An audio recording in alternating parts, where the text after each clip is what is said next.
আসসালামু আলাইকুম রহমতুল্লাহি অবরাকাতুহু। মুবারক হো মাহে রমাদান, মুবারক হো মাহে রমাদান, মুবারক হো মাহে রমাদান। আলহামদুলিল্লাহ, মহান আল্লাহর রহমতে আমরা পবিত্র রমজান মাসে পদার্পণ করতে যাচ্ছি ইনশাল্লাহ। এই জন্য আমরা লাখো কোটি শুকরিয়া আদায় করছি আলহামদুলিল্লাহ। বর্তমান দুনিয়ার এই কঠিন এক মুহূর্তে আমরা এই বছর রমজান আদায় করতে যাচ্ছি, অর্থাৎ রমজানের রোজা পালন করতে যাচ্ছি। আলহামদুলিল্লাহ, লাখো কোটি শুকরিয়া আদায় করছি যে আল্লাহ পাক সুস্থ রেখেছেন, জীবিত রেখেছেন, ভালো রেখেছেন আপনাদেরকে, আমাদেরকে। আমরা যারা ভিডিও দেখছি বা দেখব সবাই ভালো আছেন আলহামদুলিল্লাহ। আল্লাহ পাক যেন আমাদেরকে এইভাবে ভালো রেখে, সুস্থ রেখে, মহামারী করোনা গজব উঠিয়ে নিয়ে পবিত্র রমজান মাসের এই পবিত্র মাসের রোজাগুলি, ইবাদতগুলি আমাদেরকে করার তৌফিক দান করেন। পবিত্র রমজান মাস খুবই ফজিলতের একটি মাস, অর্থাৎ আরবি 12টি মাসের মধ্যে 11টি মাসেই আমরা ইবাদত বন্দিগি করে থাকি, কিন্তু রমজান মাস একটি আমলের উৎসবের মাস, অর্থাৎ মুমিন মুসলমানদের জন্য এই মাসটি একটি উৎসব মুখর একটি মাস। হজরত সালমান রাদিয়াল্লাহু তাআলা আনহু বর্ণনা করেন, রাসূল করিম সাল্লাল্লাহু আলাইহি সাল্লাম রমজান মাস আসার আগের দিন, অর্থাৎ যেদিন শাবান মাস শেষ হয়, অর্থাৎ যেদিন চাঁদ ওঠে, সেই দিন রাসূল করিম সাল্লাল্লাহু আলাইহি সাল্লাম সমস্ত সাহাবাদের উদ্দেশ্যে একটি প্রস্তুতিমূলক ভাষণ দিতেন, অর্থাৎ রমজানের ফজিলত নিয়ে, বরকত নিয়ে রাসূল করিম সাল্লাল্লাহু আলাইহি সাল্লাম এই কাজটি করতেন। এমনিতেই রাসূল করিম সাল্লাল্লাহু আলাইহি সাল্লাম রজব, শাবান অর্থাৎ 2 মাস আগের থেকেই রমজানের প্রস্তুতি গ্রহণ করতেন। রাসূল করিম সাল্লাল্লাহু আলাইহি সাল্লাম বলেন, রমজান মাসের দিনের বেলা রোজা রাখাকে তোমাদের জন্য ফরজ করা হয়েছে এবং রাতের বেলা তারাবি তোমাদের জন্য সুন্নত হিসাবে রয়েছে। রাসূল করিম সাল্লাল্লাহু আলাইহি সাল্লাম বলেন, এই মাসে এমন একটি রাত রয়েছে যেটি 1000 মাসের চেয়েও উত্তম, যেটিকে লাইলাতুল কদর হিসাবে বা শবে কদর হিসাবে আমরা জানি। সেটি শেষ দশকে রাসূল করিম সাল্লাল্লাহু আলাইহি সাল্লাম বলেন যে রমজান মাসে একটি নফল ইবাদত করলো, সে যেন রমজানের বাহিরে একটি ফরজ ইবাদত করলো।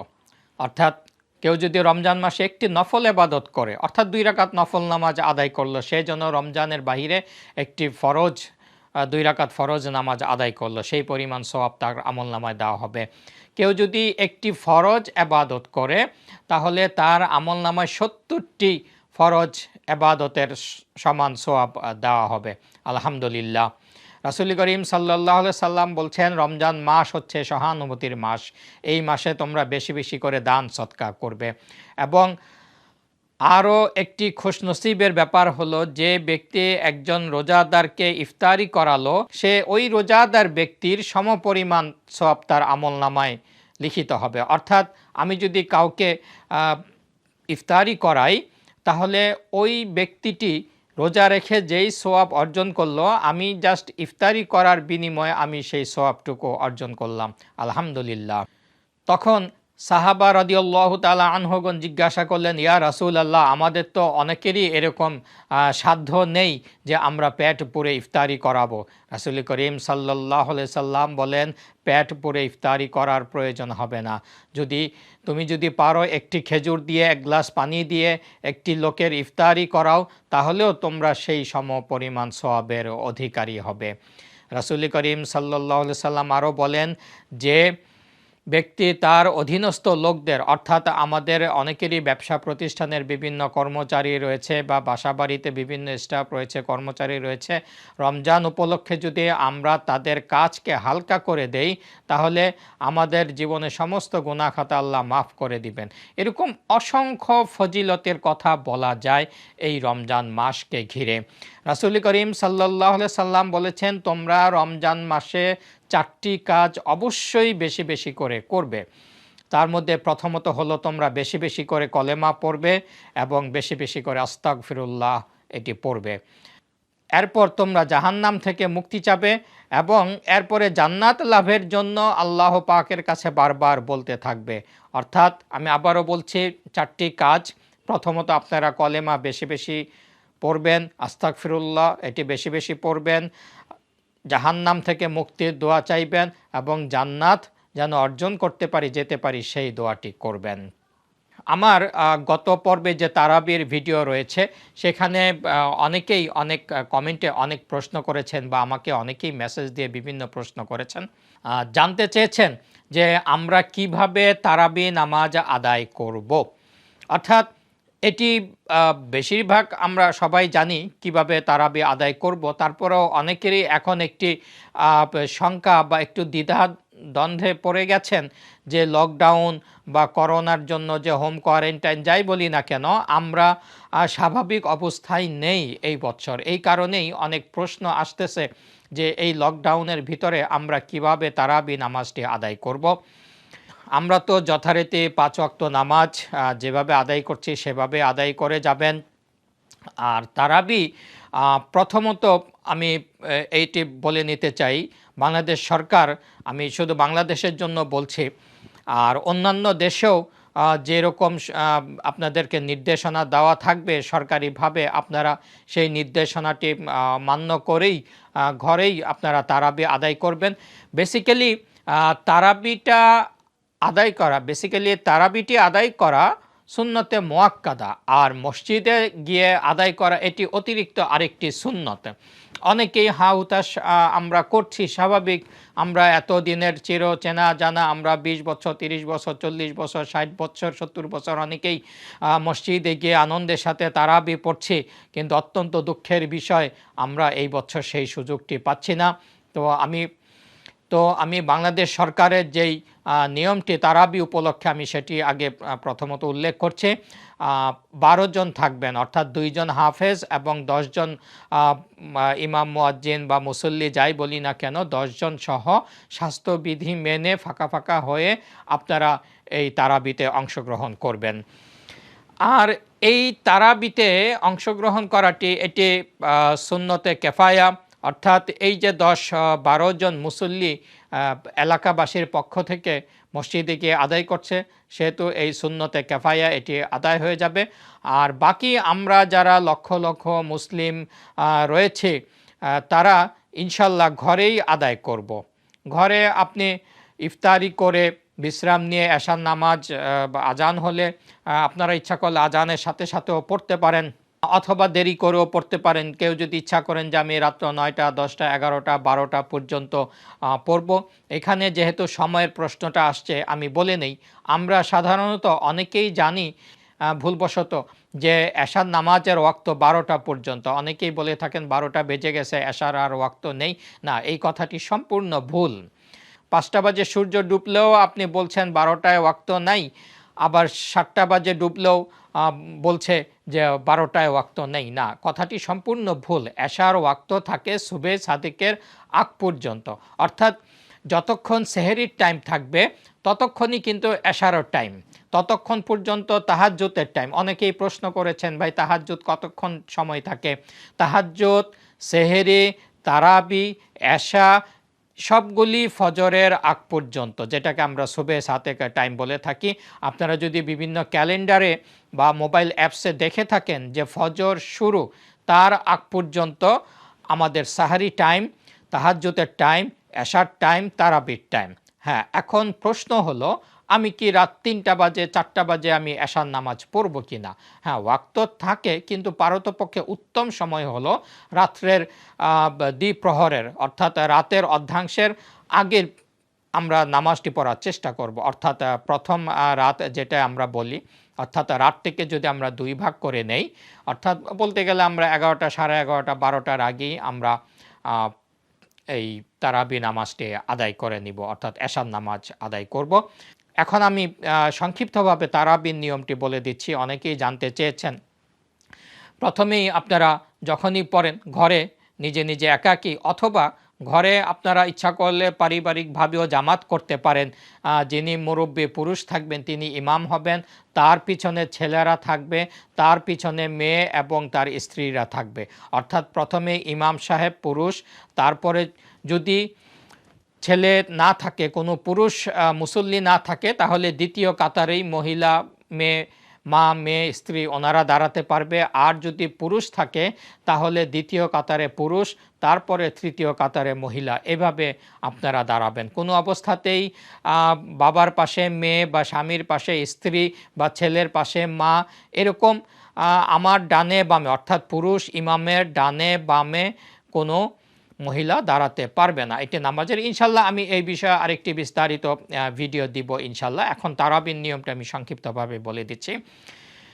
এশার 4 রাকাত ফরজ আদায় করবেন, তারপরে 2 রাকাত সুন্নত আদায় করবেন, তারপরে 2 রাকাত করে আপনারা 20 রাকাত তারাবি আদায় করবেন।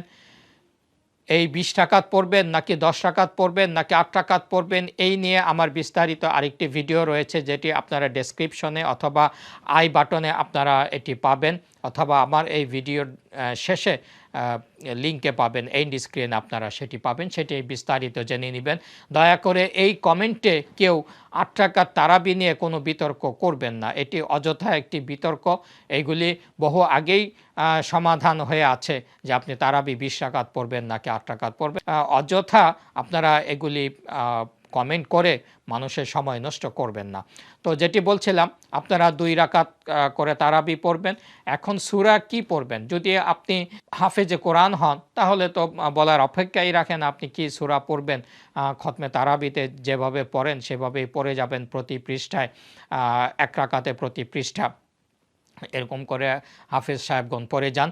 আর যারা আমরা সাধারণ মুসল্লি আছি তারা ইচ্ছা করলে যদি আপনারা যদি বড় কোনো সূরা জানা থাকে, যেমন সূরা ইয়াসিন, সূরা আর রহমান, তো এরকম আপনারা 3 আয়াত বা 4 আয়াত বা 5 আয়াত করে করে, অর্থাৎ প্রথমে সূরা ফাতিহার সাথে মনে করেন আর রহমান সূরার প্রথম 5টি আয়াত প্রথম রাকাতে পড়লেন, এরপরে রুকু সেজদা দিয়ে উঠে আবার সূরা ফাতিহার সাথে দ্বিতীয় রাকাতে দ্বিতীয় 6 নাম্বার থেকে 10 নাম্বার আয়াত পর্যন্ত পড়লেন। এরকম আপনারা 2 রাকাত করে পড়ে যাবেন। তবে লক্ষ্য রাখবেন যে প্রথম রাকাতে যদি আপনি 4টি আয়াত পড়েন, দ্বিতীয় রাকাতে কিন্তু 5টি আয়াত পড়া যাবে না। অথবা প্রথম রাকাতে যদি আপনি ছোট সূরা পড়েন, দ্বিতীয় রাকাতে কিন্তু বড় সূরা পড়া যাবে না। এটি নামাজের মাসালা, তবু আপনাদেরকে একটু স্মরণ করিয়ে দিলাম, আপনাদের অনেকেরই জানা আছে। তো এভাবে করেও পড়তে পারেন। মিনিমাম আপনাকে 3টি আয়াত করে পড়তে হবে যদি বড় কোনো সূরা থেকে তেলাওয়াত করেন। অথবা আপনারা আমপাড়ার যে 30 পাড়ার যে শেষ 10টি সূরা বা শেষ 20টি সূরা দিয়ে আপনারা কিন্তু ইচ্ছা করলে এটা পড়তে পারেন, কোনো বাধা নেই। আর যদি কোন সূরার পরে কোন সূরা পড়বেন এটি যদি আপনারা বুঝতে না পারেন, যেহেতু একটি ধারাবাহিকতা রক্ষা করতে হয়, সেই ক্ষেত্রে আমি মনে করি আপনারা সূরা ফাতিহার সাথে 3 বার করে সূরা ইখলাস করে পড়তে পারেন, তাহলে প্রতি রাকাতেই একটি করে কোরআন খতমের অতিরিক্ত সওয়াব আপনারা পেয়ে যাবেন। অর্থাৎ প্রথম রাকাতেও সূরা ফাতিহার সাথে 3 বার কুল হুয়াল্লাহু আহাদ এই সূরাটি, আবার দ্বিতীয় রাকাতেও কুল হুয়াল্লাহু আহাদ এই সূরাটি 3 বার করে পড়বেন। তাহলে প্রতি 2 রাকাতেই আপনার 2টি করে কোরআন খতমের সওয়াব পেয়ে যাচ্ছেন। অথবা যদি আপনার কষ্ট হয়, শারীরিক সমস্যা থাকে, তাহলে একটি করেও পড়তে পারেন, অর্থাৎ সূরা ফাতিহা একবার, সূরা ইখলাস একবার পরে রুকুতে সাজদাতে চলে গেলেন। এটি যথারীতি আপনারা যেরকম নফল নামাজ পড়েন সেরকম করেই পড়বেন। এরপরে 2 রাকাত করে পড়ার পরে 4 রাকাত পড়ার পরে একটু বিশ্রাম নেওয়াটা একটি সুন্নত। আর তারাবির একটি দোয়া আছে, সেটি পড়া যদি আপনার মুখস্থ থাকে তাহলে পড়ে নেবেন, এটি একটি উত্তম একটি দোয়া। আর যদি পড়তে না পারেন, মুখস্থ না থাকে, তাহলে আফসোসের কোনো কারণ নাই, এতে কোনো বড় ধরনের কোনো ক্ষতি হচ্ছে না, কোনো ক্ষতি হবে না ইনশাল্লাহ। আর এর মাঝে আপনারা ইচ্ছা করলে কয়েকবার দুরূদ শরীফ, কয়েকবার আস্তাগফিরুল্লাহ, তাসবিহ তাহলিল পরে একটু বিশ্রাম নিলেন, এরপরে আবার 2 রাকাত করে 4 রাকাত, এরকম প্রতি 4 রাকাতের পরে অথবা 2 রাকাতের পরেও আপনি বিশ্রাম নিতে পারেন, কোনো সমস্যা নেই। কারণ তারাবি মানেই হচ্ছে বিশ্রাম নিয়ে নিয়ে নামাজ আদায় করা। আর আরেকটি কথা বলে রাখি, আমাদের বেশিরভাগ মসজিদেই মুসল্লি ধরে রাখার জন্য, যদিও একটু বলতে মানে খারাপ লাগছে, অনেক মানে এলাকায় মসজিদে বেশি মুসল্লি ধরে রাখার জন্য তাড়াতাড়ি কিভাবে তারাবিটি শেষ করে দিবে সেই প্রতিযোগিতায় লিপ্ত হয়ে যায় বিভিন্ন হাফেজ সাহেবগণ। যারা আমার এই ভিডিওতে যদি কোনো হাফিজ সাহেব বা কোনো আলেম আপনারা শুনে থাকেন, তাহলে এটি লক্ষ্য রাখবেন, এটি কিন্তু মুসল্লিদের হক। কারণ আপনি যদি তারতিল সহকারে তেলাওয়াত না করেন, তাহলে কিন্তু আপনি গুনাহগার হবেন। এমনিতেই হয়তো কত সোয়া ঘন্টা লাগে, আপনারা যেই স্পিডে পড়ে যান। তো যদি আরও আধা ঘন্টা বেশি লাগে, যেই মুসল্লিরা আবাদত করতে চায়, কোরআন শুনতে চায়, আপনি কেন তাদেরকে বঞ্চিত করবেন? যেমন মক্কা মদিনাতে 20 রাকাত করে তারাবি হয়, সেখানে খুব ধীর স্থিরভাবে ওনারা কিন্তু তেলাওয়াত করেন। আর আমাদেরও ঢাকার জাতীয় মসজিদ, বাইতুল মুকাররম মসজিদ, মহাখালীর গাউসুল আজম জামে মসজিদ, এরকম অনেক বড় বড় মসজিদে আমি তারাবি পড়েছি বেশ সুন্দরভাবে। ওনারা আপনারা হয়তো অনেক মসজিদে 1 ঘন্টা শেষ করে দেন, ওনারা 1 ঘন্টা 50 মিনিট বা 40 মিনিট, মানে আরও 20-30 মিনিট বেশি সময় নিয়ে খুব সুন্দরভাবে তেলাওয়াত করে যাচ্ছেন। অতএব আপনারা যারা মুসল্লি আছেন, তারাও ভবিষ্যতে যখন তারাবিতে খতম তারাবিতে মসজিদে যাবেন, বলার চেষ্টা করবেন ইমাম সাহেবদেরকে, আপনারা পরামর্শ দিবেন যে ভাই আমরা আধা ঘন্টা বেশি সময় লাগুক, আমরা সুন্দরভাবে নামাজটি শুনতে চাই, পড়তে চাই, দেখতে চাই। কারণ কিছু মুসল্লি থাকবেই, অনেকেই 8 রাকাত পরে বের হয়ে যাবে, 10 রাকাত পরে বের হয়ে যাবে, বা অনেকে তাড়াহুড়া করতে বলবে যে ইমাম সাহেব আপনি এত দেরি করে পড়েন কেন, লম্বা করেন কেন। ওনাদের কথা শোনার দরকার নেই। এরকম কিছু নেগেটিভ মন মানসিকতা বা ফাঁকিবাজি দেওয়ার মন মানসিকতার লোক থাকবেই। তো তার জন্য বেশিরভাগ মুসল্লিদেরকে আপনারা বঞ্চিত করা ঠিক হবে না। এজন্য আমি আবেদন রাখব, এটি বাংলাদেশের প্রতিটি মসজিদেই চালু করা দরকার যে ধীর স্থিরভাবে খুব লম্বা সময় নিয়ে তারাবিটি আদায় করবেন। কারণ রাসূল করিম সাল্লাল্লাহু আলাইহি সাল্লাম খুব লম্বা সময় নিয়ে তারাবি পড়তেন, তাহাজ্জুদ পড়তেন। সাহাবীগণও লম্বা সময় করে তাহাজ্জুদ পড়তেন, তারাবি পড়তেন, ধীর স্থিরভাবে নামাজটি পড়তেন। অতএব আমি হাফেজ সাহেবদেরকে সেই আবেদনটি রাখছি।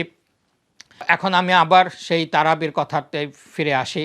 এরকম করে আপনারা বিশ্রাম নিয়ে নিয়ে 20 রাকাত তারাবি শেষ করবেন।